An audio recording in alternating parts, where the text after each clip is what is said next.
Salut à tous, on se retrouve pour une vidéo spécialement consacrée à Víctor Gyökeres au Barça. Avant de commencer, j'ai un message important à vous faire passer. Sur ma chaîne YouTube secondaire Footballcast, j'ai sorti une vidéo vis-à-vis du Barça où j'explique comment le club est redevenu l'équipe la plus agréable à regarder jouer. J'évoque pas mal de points au niveau d'Hansi Flick, la tactique, même les joueurs qui ont passé un cap et je pense que la vidéo pourrait vous plaire, donc je mettrai le lien de la vidéo en description. Maintenant, on va passer à l'information du jour qui fait beaucoup parler. On entend dire que Deco s'intéresse à Víctor Gyökeres et voudrait le faire venir au Barça dès l'été prochain en 2025. C'est quand même une info importante parce qu'on parle ici d'un joueur qui convoitise les plus gros clubs européens, en tout cas qui sont fortement intéressés. On entend dire aussi que le Sporting Lisbonne pourrait le laisser partir pour 60 à 70 millions d'euros parce qu'ils auraient un accord avec le joueur pour faciliter son départ.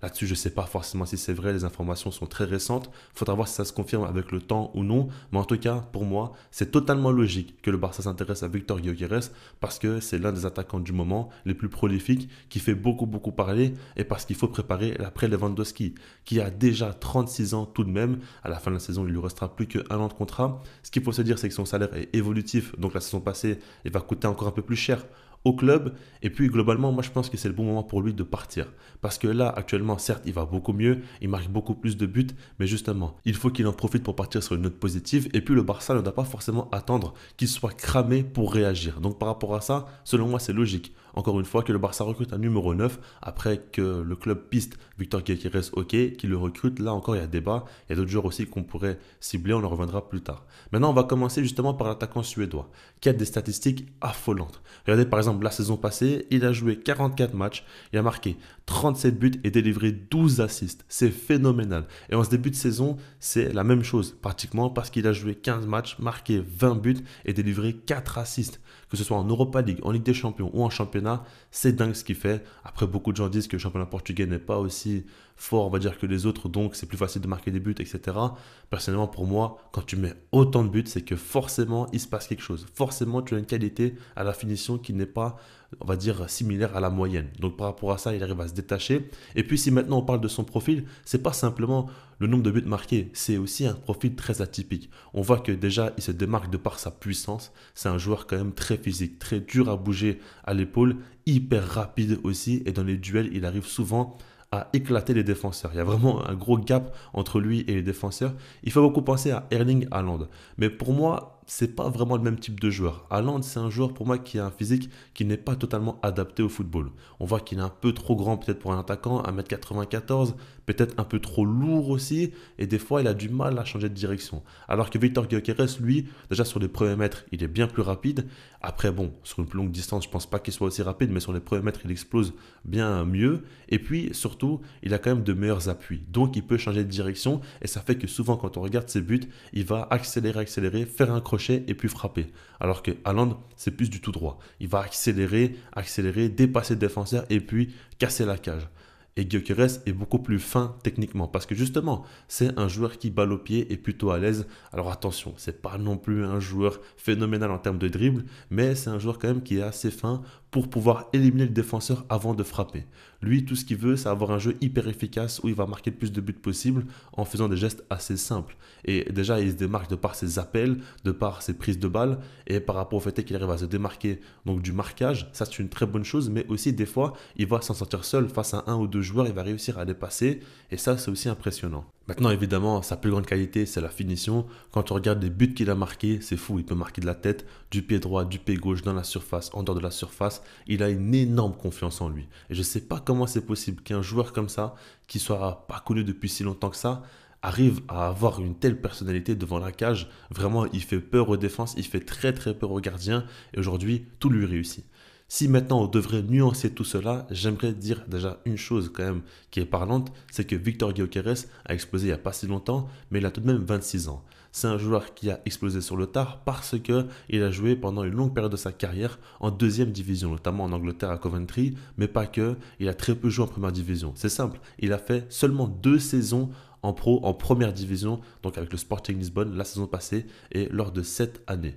Ça, il faut le prendre en compte, c'est très important. Et quand un joueur explose sur le temps comme ça, il faut se demander si c'est pas simplement un saut où il est vraiment en confiance ou bien il va rester à ce niveau-là ou même continuer à exploser. Ça, on ne le sait pas. Il y a des joueurs comme Jamie Vardy, par exemple, qui explosent très tard et au final arrivent à avoir une carrière très très intéressante et d'autres, des fois, qui arrivent à monter et puis au final, ils déçoivent. Par rapport à ça, comme je vous l'ai dit, ses performances sont tellement impressionnantes que j'ai envie de dire que pour moi, il va pas non plus chuter très bas, c'est pas possible. Maintenant, de là à le projeter encore plus haut au Barça avec une énorme exposition où on ne saura pas forcément comment il va réagir. Est-ce qu'il va réussir à supporter la pression et à marquer autant de buts en étant hyper attendu? Parce qu'en soi, il n'y a pas le monde entier qui regarde les matchs du Sporting Lisbonne alors que les matchs du Barça sont suivis par une très grande partie des suiveurs du football et à ce moment-là, ça va être un autre sport. Ça va être autre chose pour lui et à chaque fois, on le dit. Faire une grande saison dans ta carrière, c'est une bonne chose. Maintenant, faire la saison de confirmation, c'est ce qu'il y a de plus difficile. Et c'est ce vers quoi les joueurs ont le plus de difficultés et n'arrivent pas toujours à passer ce cap-là. Donc, il faudra suivre ça de près. Et puis, ma deuxième crainte par rapport à ce joueur-là, c'est au niveau de son jeu avec ballon. Ok, comme j'ai dit, techniquement, il est intéressant. Il arrive à faire ce petit crochet avant de frapper. Des fois, il fait des petits ponts. Il arrive à faire quelques petites différences individuelles. C'est une bonne chose. Maintenant, au Barça, on t'en demande quand même beaucoup plus. Déjà, les espaces seront beaucoup plus resserrés. On sait que Victor Gyökeres excelle quand il a de grands espaces de par son physique, comme je l'ai dit, et sa vitesse notamment. Et puis, il détecte bien les espaces et arrive à s'y engouffrer. C'est une bonne chose. Maintenant, au Barça, ce ne sera pas toujours le cas. Il y aura quelques fois quand même des espaces beaucoup plus réduits et il devra faire beaucoup plus de fois la différence avec le ballon. Déjà, dans son jeu de haut but, on voit Lewandowski est beaucoup confronté à cela à l'heure actuelle, où il reçoit des longs ballons et doit faire la différence. Certes, Gyökeres a le physique pour le faire aussi. Maintenant, il faut quand même une certaine habilité balle au pied. Ce n'est pas toujours facile et il y a très peu de déchets qui est autorisé au Barça. Donc ça, il faut le prendre en compte. Et puis, dans des combinaisons, est-ce qu'il va réussir à suivre des joueurs comme Lamine Yamal, comme Pedri, comme Dani Olmo? Ça, je ne sais pas. Il faudra suivre ça de près. Personnellement, j'ai quelques doutes et je ne pense pas qu'il pourra totalement s'adapter. Maintenant, on peut accepter une cassure si jamais il marque beaucoup de buts. Et puis, dans le style de jeu de Hansi Flick aussi, il sera quand même servi sur pas mal de situations. Il y a quelques facteurs de jeu où ça va être un peu plus compliqué pour lui, mais il y en a d'autres où, par exemple, dans les transitions rapides, il va se régaler au Barça avec des passeurs comme Lamine Yamal, Dani Olmo ou Pedri. Justement, encore une fois, là, il va être dans les meilleures conditions pour marquer encore plus de buts. Ça, on peut se le dire aussi. Donc, il y a du bon, il y a du moins bon. Et personnellement, je trouve que le profil ne correspond pas totalement à ce que le Barça recherche. Et justement, par rapport à ça, si on ne prend pas Gyökeres, sur quel joueur le Barça devrait se positionner? Personnellement, ça fait quelques temps que je n'arrête pas de dire qu'Alexander Isak, un autre attaquant suédois d'ailleurs, lui est le profil idéal. J'en ai déjà parlé de par sa vitesse aussi, de par ce qu'il peut faire en profondeur, mais notamment de par sa qualité balle au pied, où lui, à la différence de Gyökeres, certes, il n'a pas une telle finition, il ne va pas marquer autant de buts, mais il va beaucoup plus combiner et sublimer ses coéquipiers. Et par rapport à ça, c'est un neuf hyper participatif. Donc pour moi, c'est le joueur que je voudrais voir au Barça de par son profil. Maintenant, je sais qu'il y a beaucoup de gens qui veulent Gyökeres et je ne suis pas totalement contre. Je dirais simplement qu'il y a une prise de risque quand même nette. Si jamais tu prends ce joueur-là, il faut assumer que tu ne connais pas vraiment s'il pourra assumer ça. Est-ce qu'il pourra assumer un nouveau statut? Parce que en soi, c'est un joueur qu'on connaît depuis pas assez longtemps. Parce qu'il n'a pas non plus énormément d'expérience, contrairement à un gars comme Alexander Isak, justement, qui en sélection même en Suède est beaucoup plus installé depuis longtemps. Et puis même, il a joué en Première Ligue, il a joué quelques fois en Ligue des Champions. Il a quand même une meilleure expérience par rapport à Gyökeres, lui qui va découvrir ce nouveau monde-là. Et il y a une petite question à se poser. Et puis par rapport à son profil, est-ce qu'il est totalement compatible ou non?